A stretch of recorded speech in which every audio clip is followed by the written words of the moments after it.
welcome once again to Travel in Chinese. I'm Mark Rosewell, also known as Dashan. Today we're going to take a little bit more time to review some of the new material that we've been covering in the last few episodes. I have with me in studio two foreign students from Beijing Normal University who've been following our program and are going to help today with the review. Thanks very much for coming. Could you just start with a self-introduction, please? 你好，我叫村田瑶，来自日本，现在在北京已经有8个月了。 Okay, from Japan, and you've been in Beijing for 8 months already. Great. 我叫许思安，我来自苏格兰，我也已经在北京8个月了。 Okay. In the dialogues that we're going to be reviewing today, we're talking about very practical day-to-day things like, for instance, mailing letters. Shuzan, have you ever had any problem mailing letters from China? 没有什么大问题，我不知道应该写英文还是中文。 Okay, mailing from China. Do you write in Chinese or write in English? You know what I usually do is I write the address in English, but I make sure I write the country in Chinese to make sure at least it gets to the right country where they can read the English. Okay. You know, if you're worried about losing a letter, you could send it by 挂号信. Do you know what that means? 我只知道挂号在医院用。 Okay, 挂号, that's right, because it means to register. You register at a hospital, but a 挂号信 would be a registered letter. Okay, in the first dialogue we're going to look at today, Xue Mei and her husband Huang Renhao are going to mail some letters. Let's see how they handle that. 哎，你们这能发传真吗？我要发一封传真。传真机在这边，这边请。啊，好。国内的还是国际的？国际的。啊。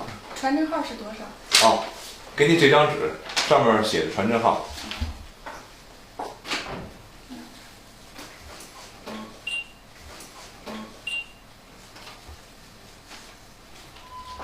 传真发好了。好，谢谢。多少钱？一共10元钱。好。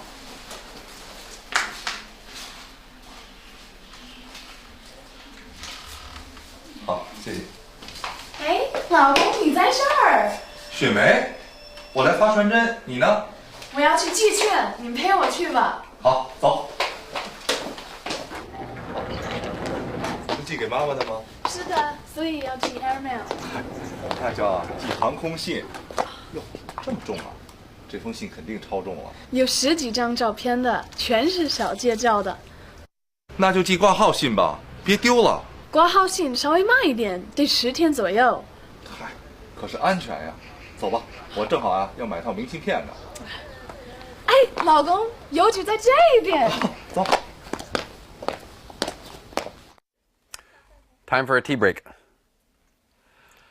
The mail service in China is fairly quick and reliable.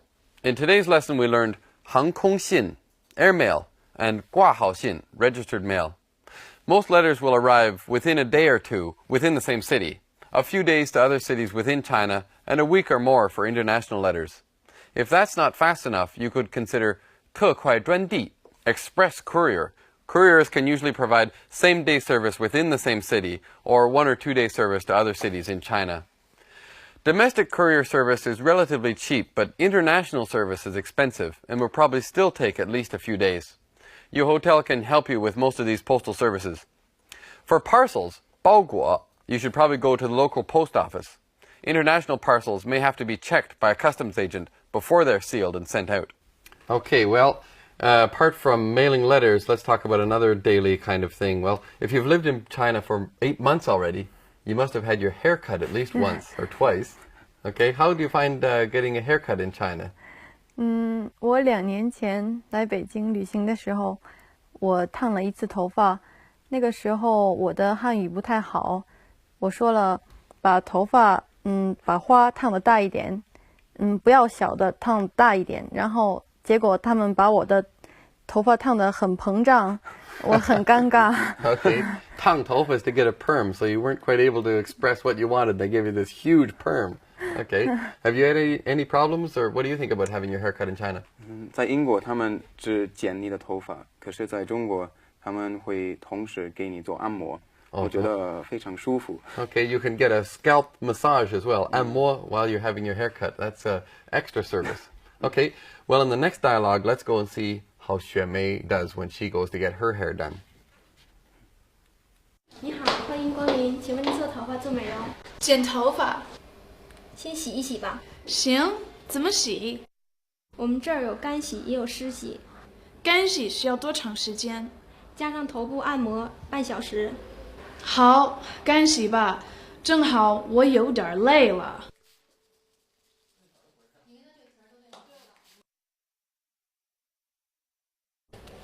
到这边冲一下水吧。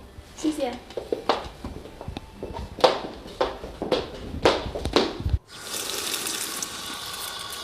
水有一点热。哦，对不起，我调一下。现在可以了吗？可以了。洗好了，您到那边稍等一下，理发师给您理发。啊，谢谢您。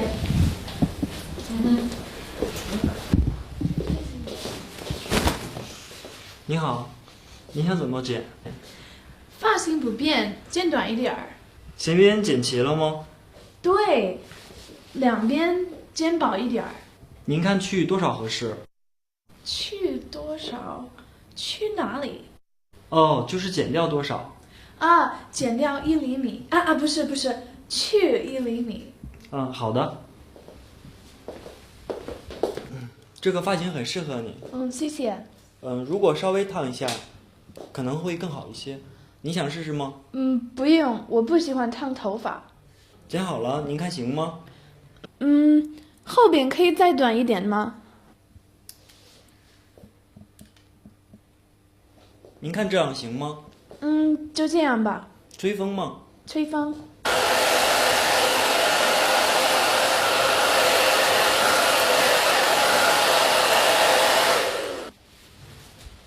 请问在哪儿交钱呢？在那边柜台上，我带您去。谢谢，我自己去吧。好的。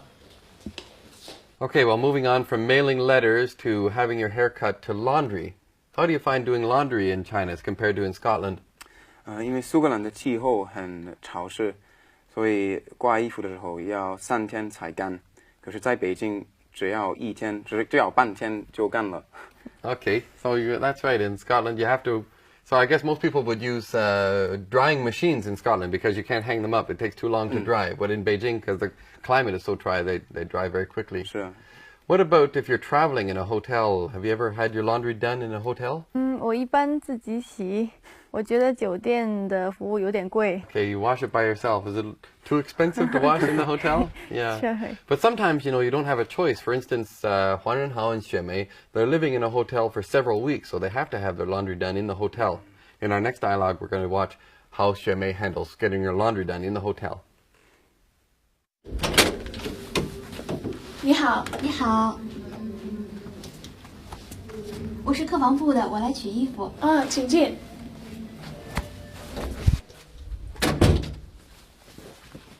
衣服在这儿。我先看看。夫人，这件衬衫少了一个扣子。我知道。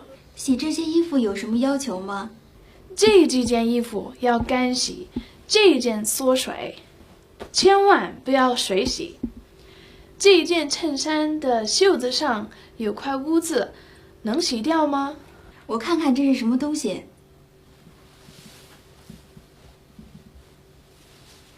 好像是酱油。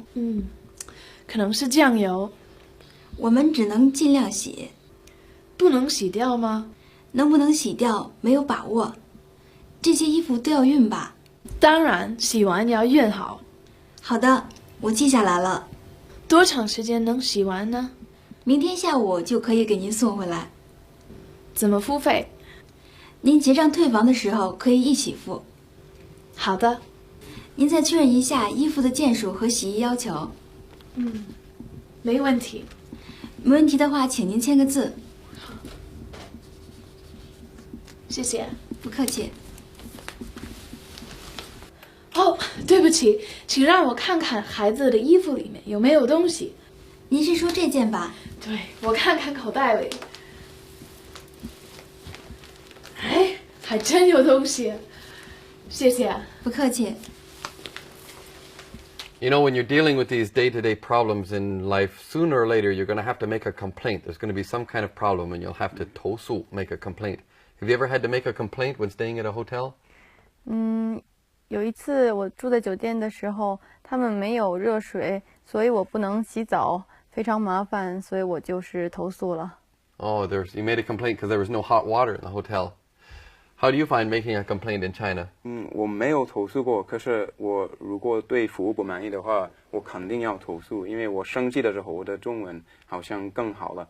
Oh, okay. When you're angry and you're making a complaint, your Chinese all of a sudden improves. Okay, well, let's take a look at the next dialogue because Xue Mei is going to make a complaint about some problems with her laundry. Let's see, because she's an American, let's see if she makes it a complaint and her Chinese level immediately improves. Take a look. 你好，我是客房部经理，听说您洗的衣服有问题。是的，我的这件衬衫没有洗干净。哦，这就是那块酱油污渍。我们可以把衬衫再洗一遍。OK， 谢谢。很抱歉，我们可以免收您的洗衣费用。好的，谢谢。不客气，再见。哎，老驾，我还有一个问题。您请讲。我们房间的抽水马桶漏水，而且越来越厉害。真对不起。已经2天了，睡觉的时候很吵，而且也浪费水啊。您说的对，我们马上派人去修。好的。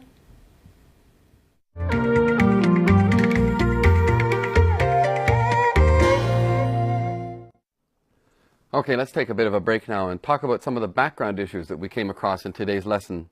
You know, there's a wide range of hotel accommodation in China and a correspondingly wide range of services offered in these hotels. The low end of the scale can be very basic, and it's usually difficult to find any English service or Western amenities at all. For example, many low-end hotels in China may not even serve coffee with breakfast, as of course most Chinese prefer tea. But when we look at the opposite end of the spectrum, the 5-star hotels in major cities like Beijing, Shanghai, and Guangzhou, the sky is the limit in terms of service and in my personal experience, service at 5-star hotels in China actually exceeds what you would normally find in the West. Now, most of the better hotels in China are rated according to a 5-star system. These are what we call 星级酒店. They're star-rated hotels. The low-end hotels are sometimes not even rated, so even a 1- or 2-star hotel has to maintain a certain minimum level of service. These standards are enforced by the tourism authorities in China. Many 4- and 5-star hotels are run by international hotel chains, and they maintain a level of service that you would expect to find anywhere in the world.